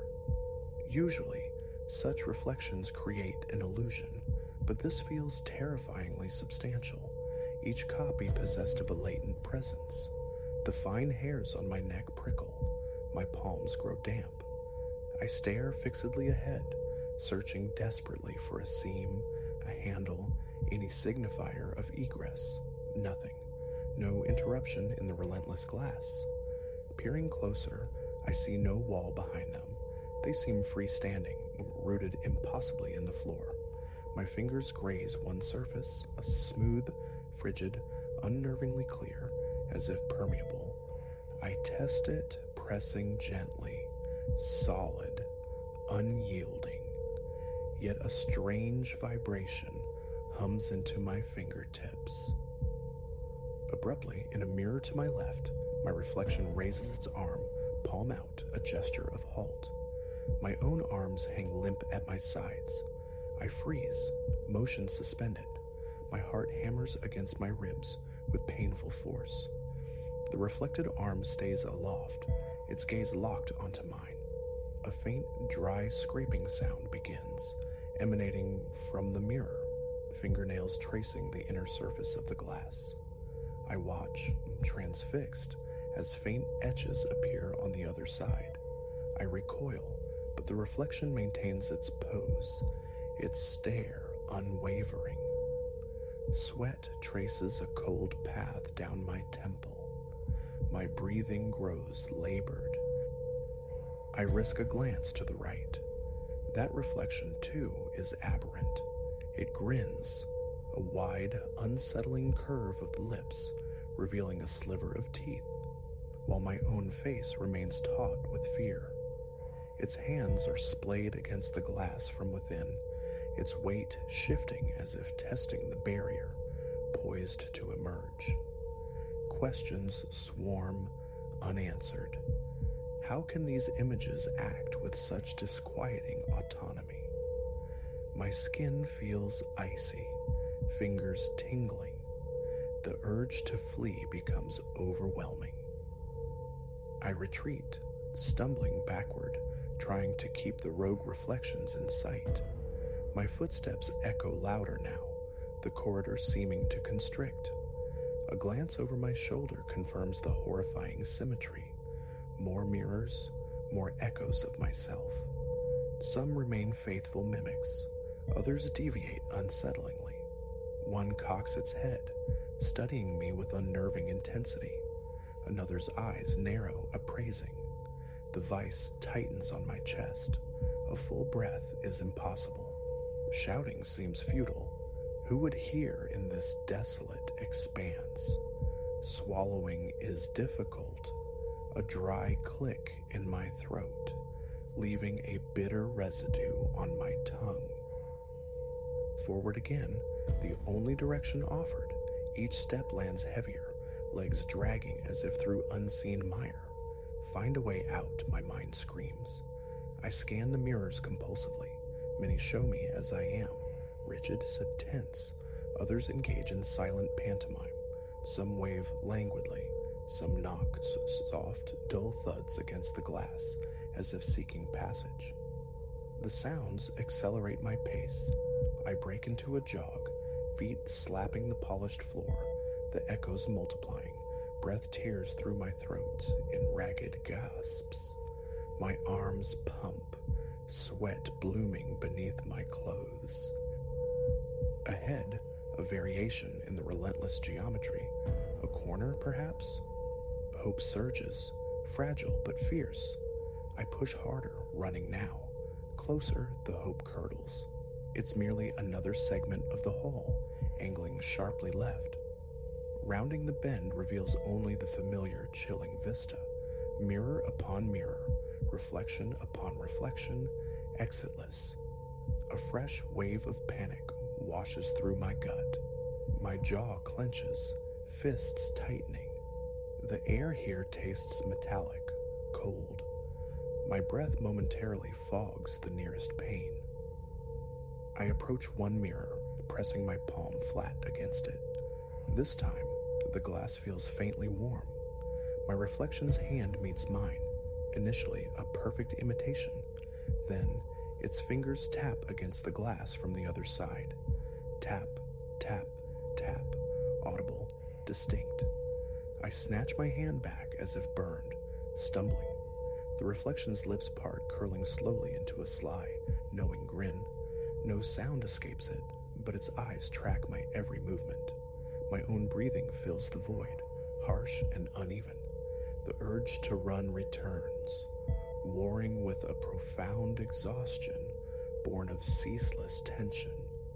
My thighs burn, my back aches.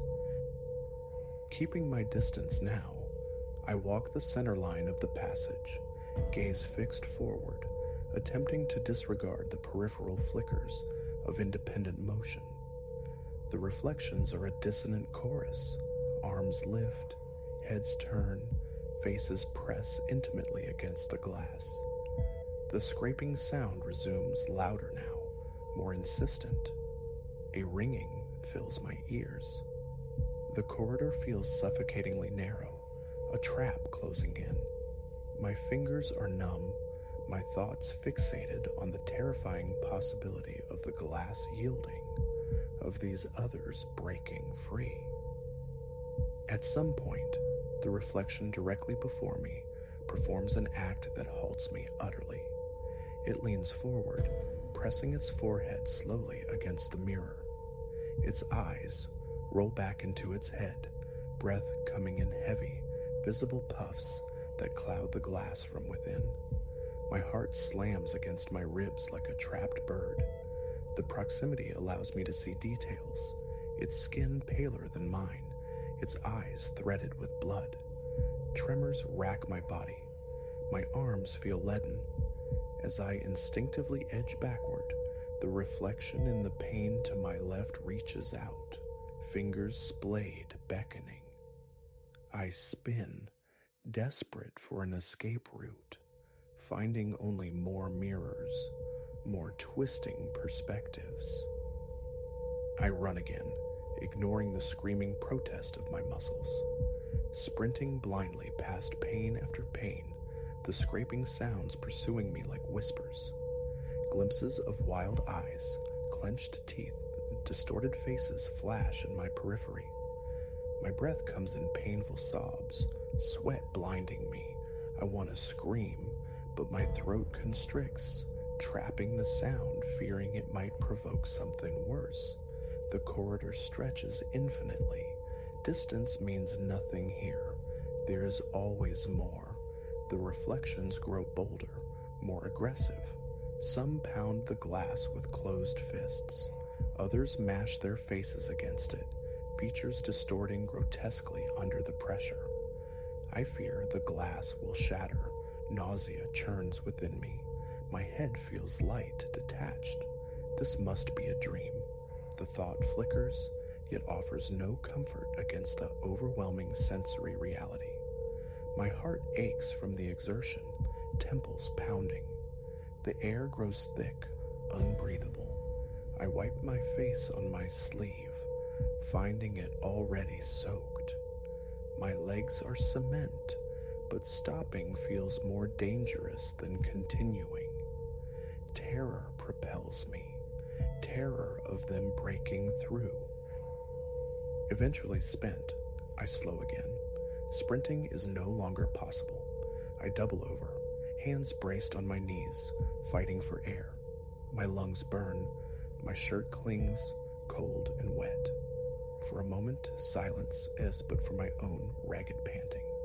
I lift my gaze to the mirror directly ahead. The reflection mirrors my posture, hunched and sweat-drenched. Then it smirks. While I remain bent, gasping, my double stands slowly upright, an air of mocking superiority in its stance. My chest constricts, teeth grind together. A surge of impotent fury rises. I lash out, smacking the mirror flat-palmed. The impact is dull, unsatisfying. The reflection merely watches, impassive, then shakes its head slowly, as if in disappointment. Anger boils over. I strike the glass again. Thud. Nothing changes. Frustration chokes me. Stop it! The shout tears from my throat, echoing down the endless passage. No response. The reflection stares, implacable. Then I notice the others flanking it. They are still now poised, expectant. My voice dies. Silence rushes back, heavy, watchful. It feels as though they are all listening, waiting. My heart resumes its frantic gallop. Waiting for what? I take a cautious step back. My reflection in the central mirror simultaneously takes a step forward. My mind reels. Breath comes in short, sharp bursts. Cold sweat beads on my forehead. The reflection presses its hand flat against the glass from the inside. I watch, horrified, as its fingers seem to curl, finding purchase on the inner surface. The glass visibly flexes outward, a slight, sickening bulge. No, I whisper, stumbling backward again, shaking my head. The taste of bile rises in my throat. Pure terror grips me. I turn and flee. My shoes squeal on the polished floor. Breath rasps. Direction is irrelevant. Only distance matters now. The mirrored walls become a vertiginous blur. The thumping behind the glass resumes, a frantic percussion accompanying my flight. My ears ring, legs burn, arms pump mechanically, eyes fixed ahead, blocking out the chaos. Then, inevitably, I stumble, tripping over my own feet, crashing hard onto the floor. Knees slam against the unyielding surface, pain shooting up my legs. Palms sting from the impact. Grunting, I push myself up, wincing, the corridor momentarily spinning around me. My stomach lurches violently. Fighting down nausea, I stagger onward. Suddenly, blackness. The overhead luminescence flickers, dies, plunging the corridor into absolute dark. Just for a second, but my heart seizes. The darkness is a primal fear amplified. When the light snaps back on, the reflections are closer, pressed hard against the glass. Their eyes seem larger, unnervingly focused. I can hear them breathing, a multitude of shallow, ragged breaths. Panic claws at the edges of my sanity. I squeeze my eyes shut, a desperate, futile attempt to negate the sight. Opening them reveals the same scene, but now imbued with a palpable sense of movement behind the glass, a stirring in the mirrored depths. Wake up now. The litany runs through my head. It's a dream, it has to be, but the pain, the exhaustion feel utterly real. My muscles scream fatigue, my teeth chatter uncontrollably. Calm down, I command myself, then slap my own face hard, hoping the shock will break the spell. Nothing. Again, until my cheek stings fiercely. I look into the nearest mirror.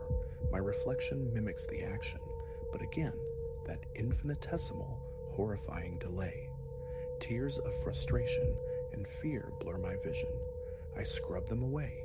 Then, a sharp crack. The sound resonates sharp and clear down the hall. I freeze, searching wildly for the source. Ahead, one of the mirrors bears a thin, hairline fracture, running vertically down its center. The reflection within that fractured pane is smiling broadly. A second crack spiders out from the first. My pulse surges. Bile rises again. I cannot bear witness to what comes next. I turn and run. And in that instant, the world shifts violently. The corridor seems to tilt beneath me. Vertigo overwhelms. My eyes flutter, and I jolt awake, gasping upright in my own bed. Sweat-slicked sheets cling to me. My heart pounds erratically. My arms tremble. The familiar shapes of my bedroom slowly resolve in the dim moonlight filtering through the window.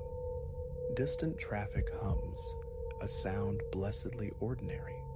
I struggle to regulate my breathing, temples throbbing, wiping sweat from my brow with the back of a trembling hand. The tightness in my chest slowly begins to ease. Relief washes over me, potent and profound. I am awake. Then my gaze falls upon the full-length mirror leaning against the far wall. An ordinary mirror, yet immediately something feels wrong. The reflection is subtly askew. My shoulders appear broader, my head tilted at an angle I don't recognize. I swing my legs out of bed, standing on limbs still shaky from the dream chase, and approach it cautiously. I raise my right arm. The reflection mirrors the gesture, but the synchronicity is flawed. A fractional delay hangs in the air between movement and mimicry. My stomach twists into a cold knot. A faint warping seems to distort the glass near the edges, a subtle ripple. Tentatively, I reach out, pressing my palm flat against the surface. Cool, solid glass meets my touch, just as it should. But the memory of those other reflections, the ones behind the glass, is too vivid. A tingling unease prickles in my fingertips. My breathing remains shallow, my heart refusing to slow its frantic rhythm. Retreating a step, I try to steady myself, legs weak beneath me. I stare at the subtly distorted image, and it seems to stare back with a nascent awareness all its own. What now?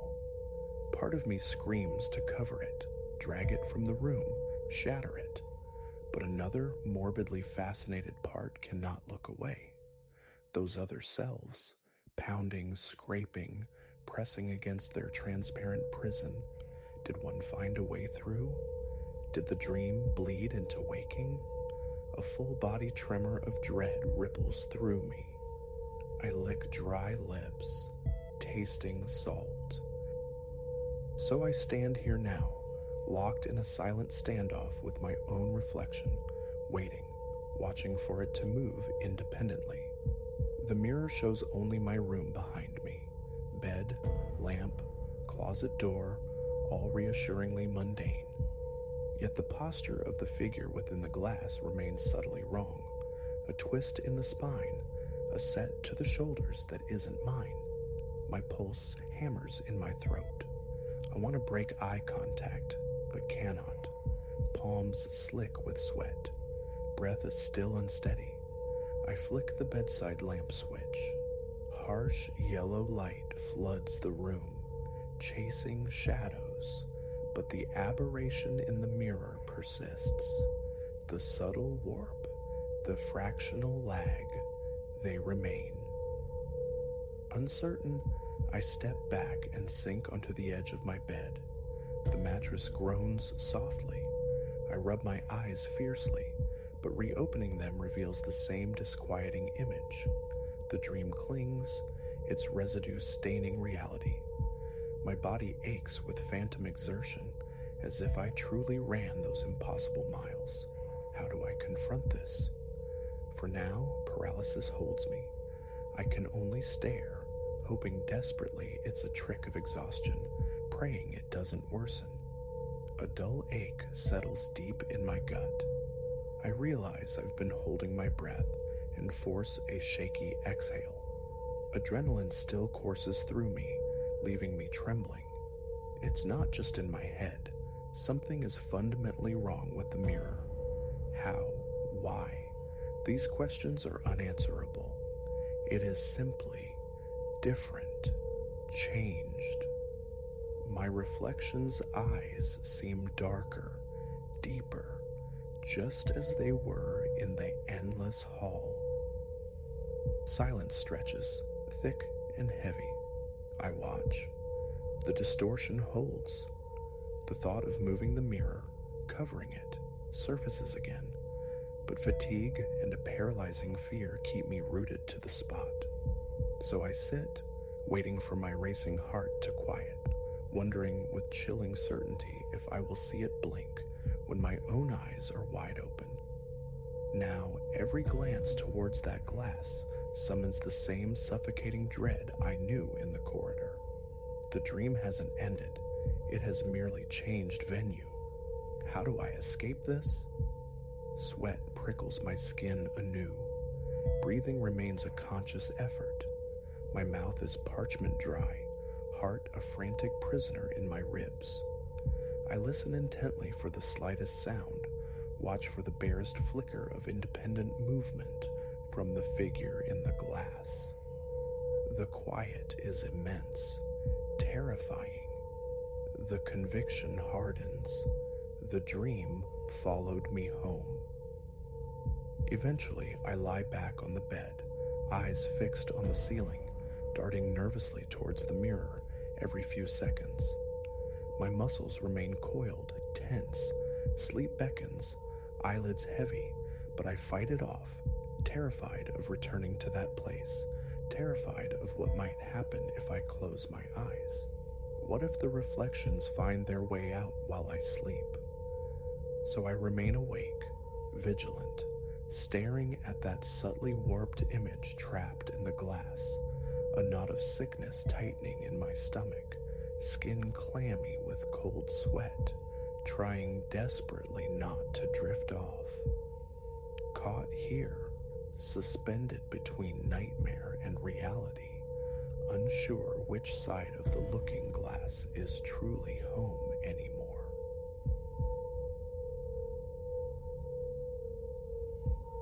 A groan from the cabin's aged timbers resonated not just in the floorboards, but deep within Ilara, a visceral echo of her solitude in this forested haven, or what she'd believed was solitude.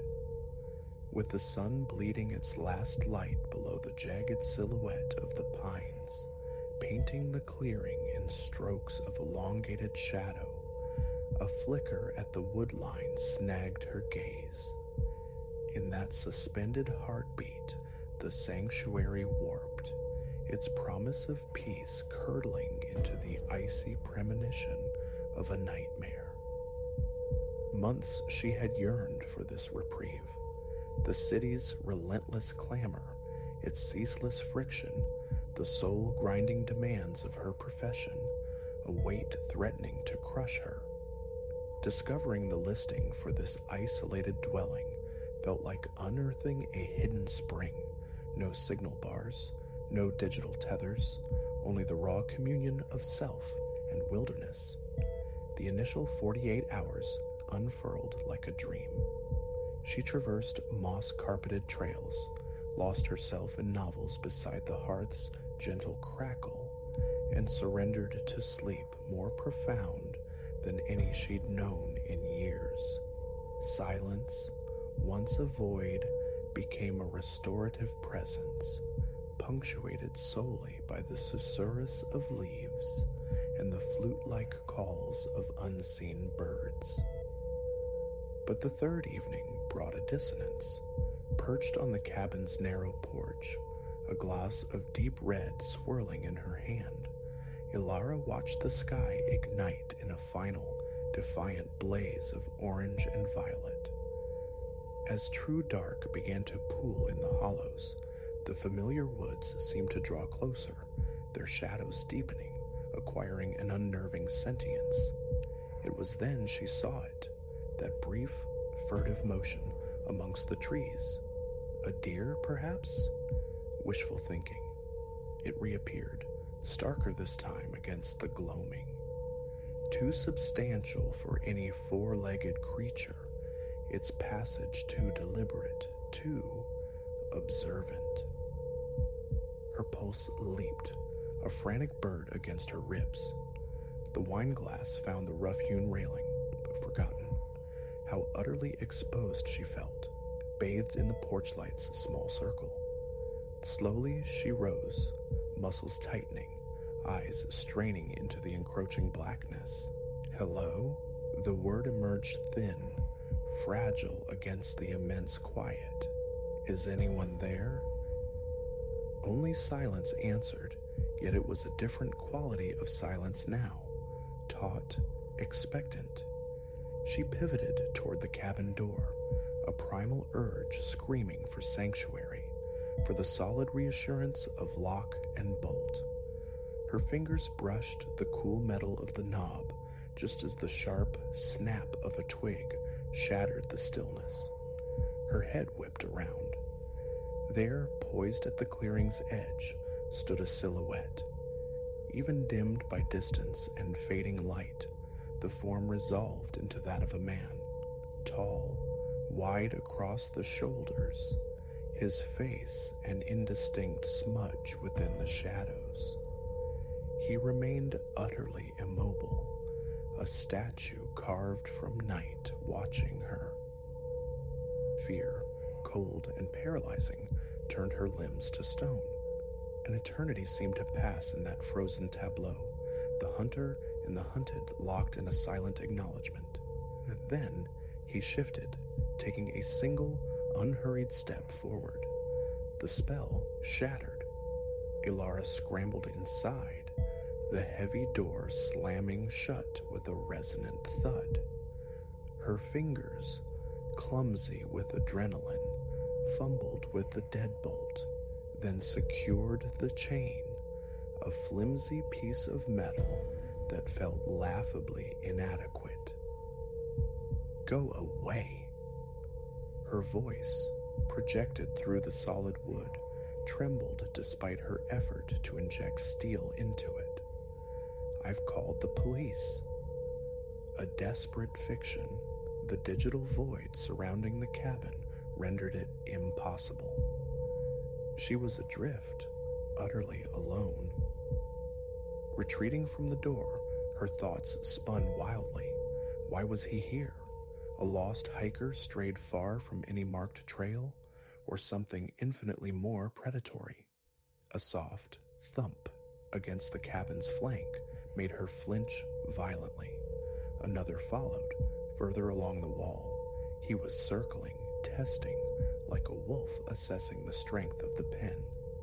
She fled to the kitchen, her hand closing around the cold, reassuring weight of the largest butcher knife in the block. It felt pitifully small against the vastness of her fear, yet it was something. The cabin, once a cozy refuge, now seemed fragile, claustrophobic. Each window became a potential breach, every shadow a lurking threat. She moved with frantic stealth, checking locks again, yanking curtains closed against the peering darkness. Passing the living room window, she recoiled with a choked scream, stumbling backward, the knife nearly slipping from her grasp. A face, monstrously close, pressed against the glass. Features swam into focus, a tangled beard, eyes that held a disturbing, feverish gleam in the reflected porch light. His mouth stretched into a grotesque caricature of a smile, a sight that sent ice water sluicing through her veins. "Let me in," his voice came, distorted by the pain. "Cold out here." Ilara shook her head, a frantic, silent refusal, backing further into the room's relative safety. "Leave me alone," she cried out. "There's nothing here you want." A low chuckle, devoid of warmth or humor, answered her. "Oh, but there is," he countered, his voice laced with a chilling intimacy. "Warmth, company. I've been so very alone." The implication hung heavy in the air, more terrifying than any overt threat. This wasn't about theft. This was elemental, terrifying. She retreated to the final bastion, the bedroom, slamming and locking the door. Her mind raced, desperately seeking purchase, a strategy, any plan at all. The cabin felt sturdy, but determination could splinter wood, shatter glass. How long could it hold? Her gaze swept the room, frantic for a weapon, anything. The bedside lamp, heavy, carved from a solid block of maple, it would have to suffice. Wrenching the plug from the wall, she hefted its weight in her left hand, the knife still clutched tightly in her right. Armed thus, she waited, every nerve stretched taut, listening for the inevitable sound of violation. Time dissolved into an agonizing crawl. Sporadic noises from outside punctuated the suffocating silence, the crunch of boots on gravel, the protesting creak of the porch steps.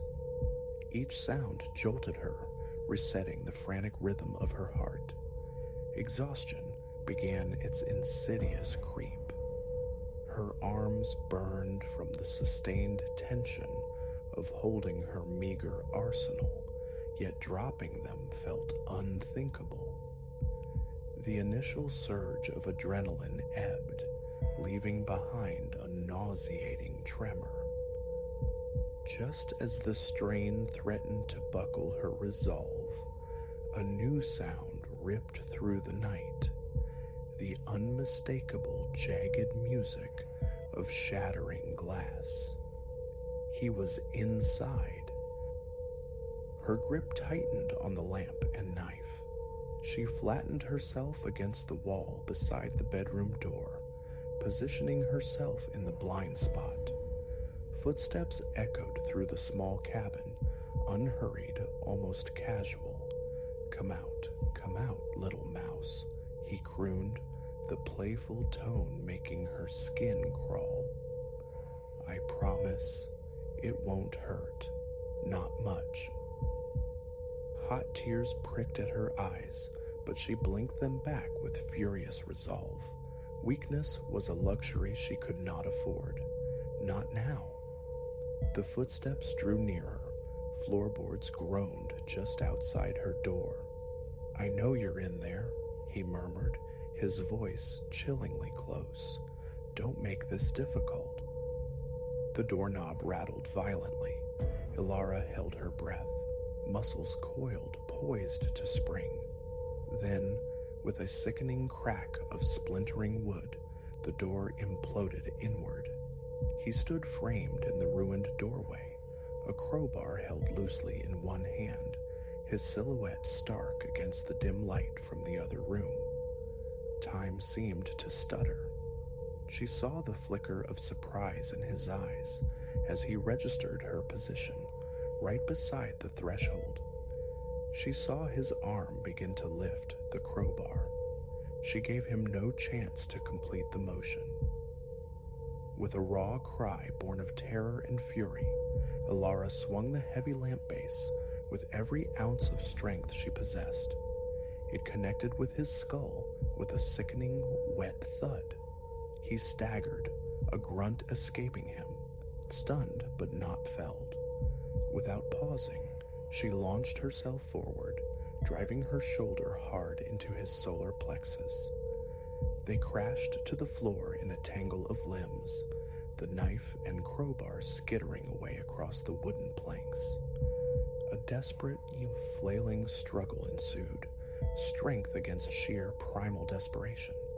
Somehow, fueled by terror, she found herself astride him. Her hand found the lamp again. She brought it down hard onto his head, once, twice, a third time. The resistance beneath her abruptly ceased. He went limp. Scrambling off him, Ilara dragged air into her burning lungs in ragged gasps. He lay utterly still, a dark pool beginning to spread around his head. A chilling fear gripped her. Had she killed him?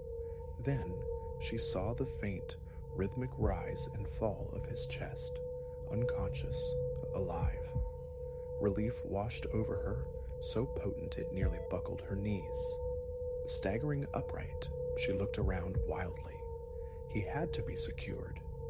Finding a length of rope in a nearby closet, her trembling hands managed to bind his wrists and ankles. Then, drawing on reserves she hadn't known she possessed, she dragged his dead weight out onto the porch, lashing him securely to one of the thick wooden support posts. Only then, the immediate threat contained, did the fragile dam of her composure crumble. She sank onto the porch steps, great, racking sobs shaking her entire body as the enormity of the night crashed down upon her. Dawn arrived hesitantly, painting the eastern sky in bruised shades of pink and gold when the distant growl of an engine broke the fragile stillness. A familiar pickup truck emerged from the winding forest track. Mr. Henderson, the property manager, arriving for his routine weekly check. Ilara waved, a frantic, desperate gesture, as the truck crunched to a halt. Mr. Henderson's habitual cheerful greeting died on his lips, his expression morphing from pleasant inquiry to stunned horror as he took in the scene. Ilara, disheveled, so tear-streaked, huddled on the steps, the bound, unconscious figure lashed to the porch post. The subsequent hours dissolved into a surreal montage, flashing lights of police cruisers, the whine of an ambulance siren, clipped questions, fragmented statements, the impersonal flash of cameras documenting the violation of her sanctuary. While a paramedic gently assessed her minor scrapes and bruises, a stern-faced detective approached. "You're incredibly fortunate, miss," Detective Miller stated, his voice low and grave. "This individual, we've been searching for him for several months, suspected in a string of similar assaults in remote locations like this." Ilara could only nod, numb, adrift in a sea of exhaustion and delayed shock. "You did well," the detective added, his tone softening slightly. "You survived. Ultimately, that's all that matters." As two officers led her attacker away, now conscious and shackled, his eyes met hers one final time. The feral gleam was gone, replaced by a flat, defeated rage. Ilara held his gaze, refusing to yield, refusing to look away. She had stared into the abyss of her deepest fear and had not been consumed. The sun climbed higher, bathing the clearing in a deceptively peaceful light as she prepared to depart the cabin forever. Tossing her overnight bag into the back of the waiting police cruiser that would convey her back towards civilization, she cast one final glance at the rustic structure, the tranquil woods that had promised escape. The peace was irrevocably fractured, the illusion of safety stripped bare. Yet as she settled into the passenger seat, a core of unexpected resilience solidified within her. She had unearthed a strength she never knew she possessed. The wilderness had harbored danger, but it had not broken her. Whatever awaited her now, she knew, with a certainty born of trauma and survival, that she could face it. She had confronted the darkness and emerged, scarred perhaps, but undefeated. As the cruiser pulled away, the cabin receding into the trees, Ilara closed her eyes, releasing a long, shuddering breath. The nightmare was concluded. It was time to return home.